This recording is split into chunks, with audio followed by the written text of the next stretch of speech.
Mes chers compatriotes, demain, 4 avril 2024, nous célébrons le 64e anniversaire de l'indépendance de notre pays. À toutes et à tous, j'adresse mes plus chaleureuses félicitations. Je rends hommage à chacune et à chacun de vous pour votre attachement aux vertus cardinales de paix et de démocratie qui fondent notre vécu quotidien. Les changements significatifs que nous venons de vivre de façon paisible témoignent une fois de plus de la maturité de notre peuple, de la vitalité de notre démocratie et de la force de nos institutions. Nous devons tous être fiers de cette belle performance. Cette année encore, par la grâce divine, notre fête nationale se déroule sous le signe de la communion spirituelle avec la semaine sainte pascale qui vient de conclure le carême, le mois de Ramadan qui tire également à sa fin. Cette année encore, par la grâce divine, notre fête nationale se déroule sous le signe de la communion spirituelle avec la semaine sainte pascale qui vient de conclure le carême, le mois de Ramadan qui tire également à sa fin. Compte tenu des circonstances, en lieu et place du défilé traditionnel, je présiderai demain, au Palais de la République, une cérémonie de levée des couleurs sobre et symbolique. Ce soir, alors que nous célébrons notre liberté retrouvée, mes pensées vont à nos vaillants résistants, héros célèbres ou méconnus, qui, se donnant corps et âme, ont défié l'odieux système colonial et sa prétendue mission civilisatrice pour défendre la liberté de notre peuple et ses valeurs de culture et de civilisation. Je voudrais également saluer avec respect et affection nos anciens combattants qui ont sacrifié leur jeunesse loin de leur famille au prix de leur liberté et de leur vie.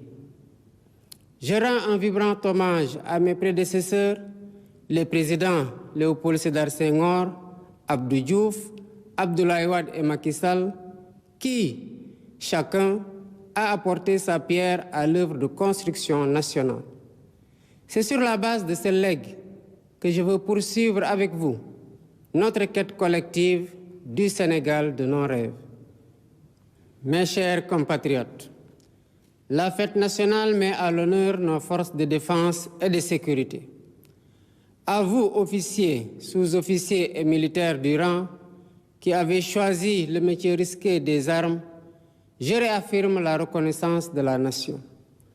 Je vous exprime ma fierté, mon soutien et mon entière confiance dans vos missions au service de la patrie, de la paix en Afrique et dans le monde.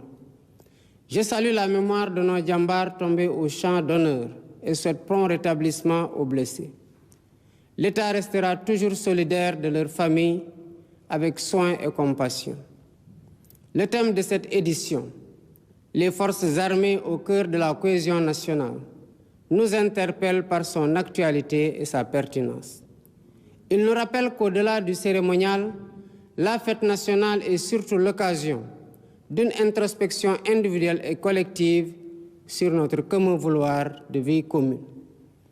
Nos forces de défense et de sécurité, sous le concept armée-nation, symbolisant la diversité et la cohésion de leurs composantes socio-culturelles, nous offrent un bel exemple de ce que doit être le vivre ensemble sénégalais. En tant que chef suprême des armées et garant de l'unité nationale, je suis déterminé à préserver notre vivre ensemble, hérité de nos ancêtres, parce que nous n'avons qu'une seule patrie, le Sénégal, notre abri commun, que nous aimons tous, qui ne commence pas par nous et ne finit pas avec nous. Dans cet esprit, mon rôle, et je l'assume pleinement, est de tendre la main à toutes et à tous pour rassembler, rassurer, apaiser et réconcilier afin de conforter la paix, la sécurité et la stabilité indispensables au développement économique et social de notre pays. De l'Est à l'Ouest, du Nord au Sud, je souhaite que notre cher Sénégal reste uni et indivisible, en paix, en harmonie avec notre devise nationale, un peuple, un but, une foi. Nous le devons à nous-mêmes, nous le devons à nos enfants, nous le devons aux générations futures. C'est pourquoi notre vibrante jeunesse, cœur battant de la nation, restera au centre de mes préoccupations. Chers jeunes du Sénégal, je fais mien vos rêves, vos aspirations et vos ambitions légitimes de réussir pour être utile à vous-même, à vos familles, à vos communautés et à votre pays. L'éducation, la formation au métier, l'emploi, l'entrepreneuriat des jeunes et des femmes restent des défis majeurs à relever. J'en ferai une priorité élevée des politiques publiques en concertation avec le secteur privé. Nous devons à cet effet revisiter les mécanismes existants, les améliorer et les rationaliser afin qu'ils répondent mieux aux besoins d'emploi et autres activités génératrices de revenus pour les jeunes. Pour encourager la création d'emplois, je compte m'appuyer sur un secteur privé fort parce que soutenu par l'État. Sur la base de nos besoins prioritaires, nous travaillerons ensemble pour endogénéiser notre économie. Bien entendu, le secteur privé international aura son plein rôle à tenir. Les Sénégalais sont braves, mais ils sont fatigués et attendent de nous des solutions contre la vie chère. La question du coût de la vie me préoccupe particulièrement et retient toute mon attention. Dans les jours à venir, des mesures fortes seront prises dans ce sens, après les concertations que j'entreprendrai avec les acteurs concernés. Mes chers compatriotes, de l'indépendance à nos jours, notre système politico-institutionnel et judiciaire a vécu bien des péripéties, les unes plus heureuses que les autres. 64 ans après, le moment me semble venu de tirer les leçons de nos réussites et de nos échecs pour une gouvernance publique plus moderne, plus républicaine et plus respectueuse des droits humains.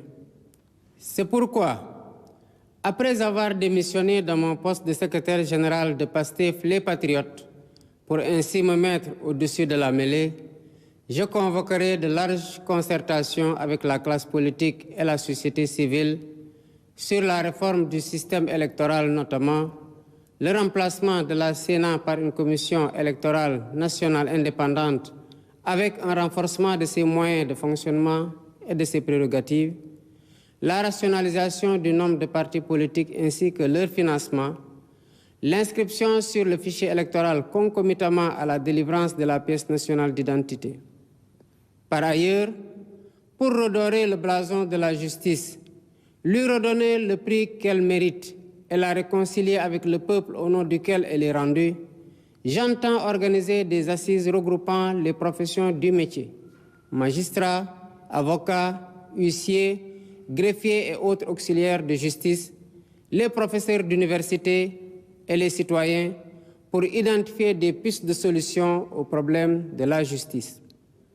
Dans la quête d'un Sénégal meilleur au bénéfice de tous, j'entends instaurer une gouvernance vertueuse fondée sur l'éthique de responsabilité et l'obligation de rendre compte.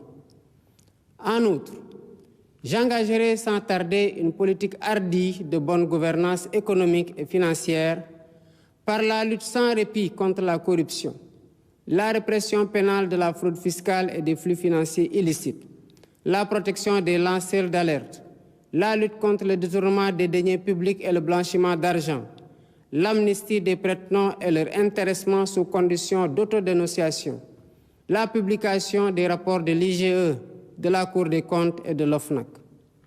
De même, l'exploitation de nos ressources naturelles qui, selon la Constitution, appartiennent au peuple, retiendra particulièrement l'attention de mon gouvernement. Ainsi, en plus de la mise en ligne déjà effective des contrats miniers, pétroliers et gaziers sur le site de l'ITIE Sénégal, je ferai procéder à la divulgation de la propriété effective des entreprises extractives conformément à la norme ITIE, à l'audit du secteur minier, gazier et pétrolier et à une protection plus soutenue du contenu local au bénéfice du secteur privé national. Au demeurant, je voudrais dire à tous nos partenaires privés qu'ils sont les bienvenus au Sénégal. Conformément aux lois et règlements en vigueur, les droits de l'investisseur seront toujours protégés, de même que les intérêts de l'État et des populations. À nos pays amis et partenaires, je voudrais assurer que le Sénégal reste un pays ouvert et accueillant pour tous. Nous veillerons sans cesse à maintenir et raffermir les relations de bon voisinage et de solidarité agissantes au sein de nos organisations communautaires, notamment la CEDEAO et l'UEMOA. Héritier de l'idéal panafricaniste de Cheikh Anta Diop et de Léopold Sédar Senghor, un des pères fondateurs de l'Organisation de l'Unité africaine, nous demeurons fermement engagés dans la construction de l'intégration africaine et la réalisation des objectifs de la zone de libre-échange continentale africaine. Nos partenaires étrangers de tous horizons sont d'égale dignité pour nous. À tous, nous devons respect et considération. Et de tous, nous demandons respect et considération. Nous resterons engagés pour une gouvernance mondiale plus juste et plus inclusive, dans le respect de l'égale dignité des valeurs, de culture et de civilisation.